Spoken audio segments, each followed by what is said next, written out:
Welcome to Terrifying Tuesday because we're going to continue our monster stories. But first, let's do our welcome song. Welcome, welcome, everyone. It is time to have some fun.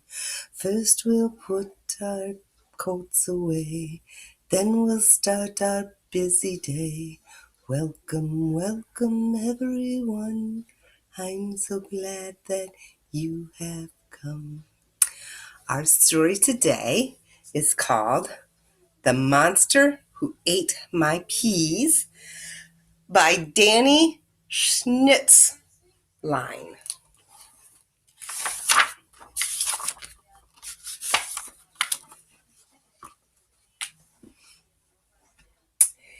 Eat your peas, said my mom, or you won't get dessert. I said, before peas, I'd rather eat dirt. I know you don't want to, she said with a glare, but until they get eaten, you'll stay in your chair. I begged and I whined. I got down on my knees. Please, Mommy, don't make me eat all these peas. I stomped and I grumbled, I yelled and I pled. Why can't I eat corn or potatoes instead? Eat those peas. Do it now, my mom said, or you get no ice cream and you'll go straight to bed. My mom left the kitchen. I poked at those peas. Their sickening smell made me weak in the knees. Quickly, I offered the peas to my pup, but Ralph barely sniffed them, and he turned his nose up. I closed my eyes tightly and I whispered a wish. Please let these peas disappear from my dish. And something quite strange and mysterious occurred, almost as if somebody, somewhere, had heard. For right out of nowhere, a monster appeared. His hair looked like spinach, and so did his beard. His big, bloated belly was broccoli green, and his breath, when he sneered, reeked of rotten sardines. Each eyeball resembled a big Brussels sprout. His long, bumpy squash nose was sticking straight out. Large liver-like lips peeled back to reveal sharp teeth like a shark's and a tongue like an eel. Long octopus tentacles writhed from his torso, quite gruesome already. Those arms made him more so. His ears were like mushrooms, his chin like a beet, and he balanced himself on two big, stinky feet. Just how he got in, I hadn't a clue. My heart skipped a beat as I asked, Who are you? He growled, I'm the monster who helps kids like you. I eat up their eggplants. I eat turnips, too. I gobble down foods that make small stomachs quiver, like lima beans, collard greens, spinach, and liver. I came in reply to your pitiful plea, and I'm ready and willing to eat every pea. I'll eat up the big ones, I'll eat up the small, but then you must give me your new soccer ball. I thought of my soccer ball under my bed. I once bounced it on 23 times on my head. But then when I looked at the peas on my plate, my brain filled with dread and disgust and with hate. What's your answer? The monster demanded. I don't have much time, so I'll be very candid. Millions of kids want their yucky foods eaten from Bali to Raleigh, from Chile to Sweden. Okay, I said loud finally. I'll give you my paw. Eat up my peas. Eat them up, one and all. He laughed a cold laugh.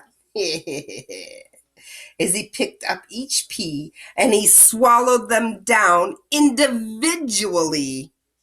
All 64 peas, slimy, gruesome, and green. And he licked the plate clean. And after he licked and he lapped and he slurped, he set down my plate and he boorishly burped.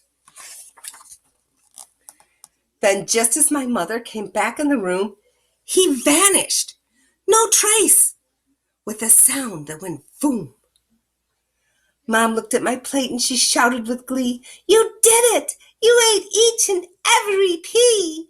She gave me a hug and my ice cream so yummy with chocolate sauce, so good in my tummy. Then I went on upstairs and I peeked under my bed. I started to sweat. My heart filled with dread. For there in the spot where my ball used to be, there was only one very small, squishy, green pea. And now when I want to play soccer with Dad, I think of that ball, and I get very sad. If I've said it one time, then I've said it 10. I won't make a trade with a monster again.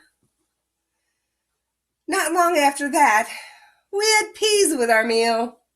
The monster appeared with the same kind of deal. "I'll eat up your peas just as quick as you like. But then in return, you must give me your new bike." I thought of my bicycle, shiny and new. I'd spent my whole savings to buy it. That's true. But when I looked down at those gloppy green peas, I felt like you feel when you have a disease. "Okay," I said sadly, "I'll give you my bike. Just eat up those peas. Get them out of my sight." The monster then opened his mouth very wide. He took all my peas and he dumped them inside. And he chewed and he chomped and he swallowed them down. Then boom, he was gone, off for some other town. My mom served me cake, but I just couldn't eat it. I walked to the door feeling down and defeated. I twisted the knob and I shuffled outside to get on my bike and go for a ride. I looked all around and I started to cry. My bike wasn't out there, and I'll bet you know why. There was only one very small, mushy, green pea. Now when my friends take their bikes for a ride, they never ask me, so I stay home inside. If I've said it one time, then I've said it 10. I won't make a trade with the monster again. A week after that, there were peas in the stew.